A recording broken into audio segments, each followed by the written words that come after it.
There are some mysteries that even after years we still have no answers to. This is one of them.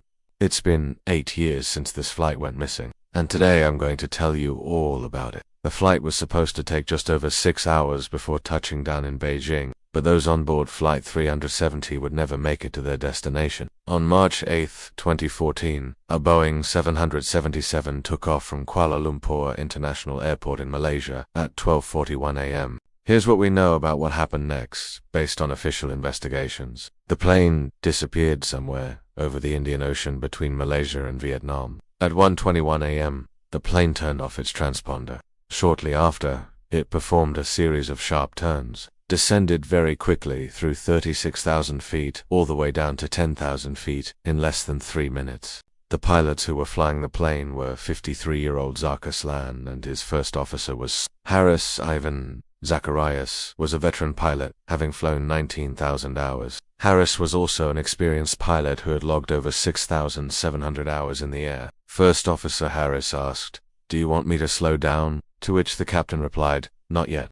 The captain said, "You don't want to be holding the yoke if I'm not in the cockpit, you know." About 10 seconds later, the first officer said, "Okay." Then there was a pause. The transcript says the first officer likely initiated a change to the autopilot mode. During this time, the plane lost altitude and changed course, performing a series of aggressive turns. The flight data recorder showed that the plane went from 34,000 feet to 10,000 feet in just 2.5 minutes. It would not have been possible for a pilot to execute these maneuvers without passing out. So the pilots were clearly conscious and in control throughout. According to the investigators, the plane could have turned in response to a system warning or due to a deliberate input from the pilot. Then the pilots turned off the automatic direction finding system, which allowed them to continue their course without being detected. A few seconds later, they were talking about the possibility of turbulence. At some point, the plane reached a cruising level and remained there for a period of time. During this time, the pilots talked about how long they'd been in the air and the fuel remaining. The captain said,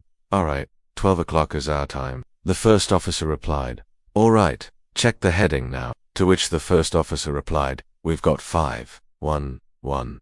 The captain replied, "Okay, so we've got enough." The first officer then asked, "How much more?" They also pointed to unusual communication activity from the cockpit voice recorder. They could not explain it, but they theorized that it could have been intentional to deceive automated tracking systems. But it could have been anywhere over the southern part of the South China Sea. It did perform some erratic maneuvers that would have been difficult for a pilot to carry out. Others believe that there was some sort of mechanical failure that we don't know about. Some believe that the plane was sabotaged, and some believe that one of the pilots lost their mind. To which the captain said, "To Beijing, we've got enough." They believed that the captain shut down the systems to ditch the plane in the water to collect insurance money. Their reasoning was that the plane was old and buying a new one would cost millions. The insurance on the plane, however, was worth 600 million. From this point on, the only evidence we have of what happened is what the plane's systems recorded, but that's just one theory. There are dozens more. In response, the first officer selected the Chinese mainland as their destination, likely to initiate the corresponding flight plan data.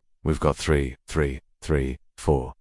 The captain replied, "Okay." The first officer asked, "Got weather on the right-hand side, though, bit of turbulence?" That's the question that the investigators were faced with. At 1:41 a.m., the plane went off the radar. It is believed that the plane continued to descend until it ran out of fuel and crashed into the ocean. To which the captain said, "It's all right." There were also 2 pilots in the jump seats, both of whom were resting, but none of them made sense. Then it leveled off and maintained a cruising altitude for a while. The captain said something along the lines of, "All right, once we get to 35,000 feet, turn off your autopilot so we can go to the step climb." The first officer responded, "I'll do that." He then turned off the autopilot. The captain acknowledged this by saying, "Roger." At 1:19 a.m., the plane stopped climbing and the pilots manually disabled the autopilot. At 1:27 a.m., the pilot turned off the automatic direction finding system. I'm going to tell you exactly what the investigators found when they listened to it. At 1:30 a.m., the plane made another turn. At 1:33 a.m., the plane began descending again. At 1:41 a.m., contact was lost with the plane. We know that there were 12 crew members on board, but they were split into 2 separate cockpits. The main deck had the 2 pilots and a flight attendant. The lower deck had 4 pilots and 3 flight attendants. As you can see, there were several key moments where the pilots, intentionally altered the plane's trajectory and systems. But who was in control?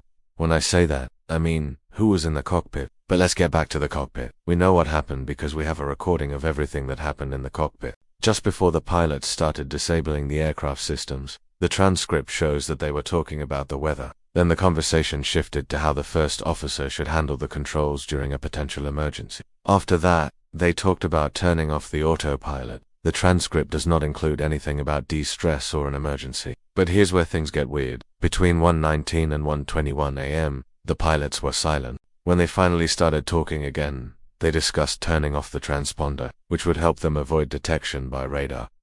This is where the investigation ran into a wall. All of the following data came from secondary sources like radar and satellite communications. They turned off the transponder, then performed another turn. Throughout this time, the plane continued to lose altitude. At one point, the captain said, "What is our fuel status?" At 1:30 a.m., the captain asked, "Where are we?" Now, here's the thing. Since the plane had its transponder turned off, we can't pinpoint exactly where it was at this time. At 1:33 a.m., the plane turned left. At 1:37 a.m., the plane started descending. But why would a perfectly working plane in the middle of the night with plenty of fuel turn off its transponder and start making bizarre movements? And there are many questions. They looked at every scenario, including hijacking, mechanical failure, sabotage, and whether or not one of the pilots had lost their sanity. The official investigation found that the plane was deliberately flown off course, and that someone had intentionally turned off the transponder. But in the end, the official report said that it could not determine the precise cause of the accident. And here's where the conspiracy theories come in. Some believe that the plane was hijacked by pirate. In 2016, a group of independent researchers came up with their own theory. The problem with this theory is that they could unexplain why the plane flew for another hour after landing in the water. But here's what we know. Someone turned off the transponder and diverted the plane. Why? Well, that's the million-dollar question. After 8 years, the case remains open. The families of those on board have never received a definitive answer, and maybe we never will. I hope you enjoyed this episode. Please subscribe for more.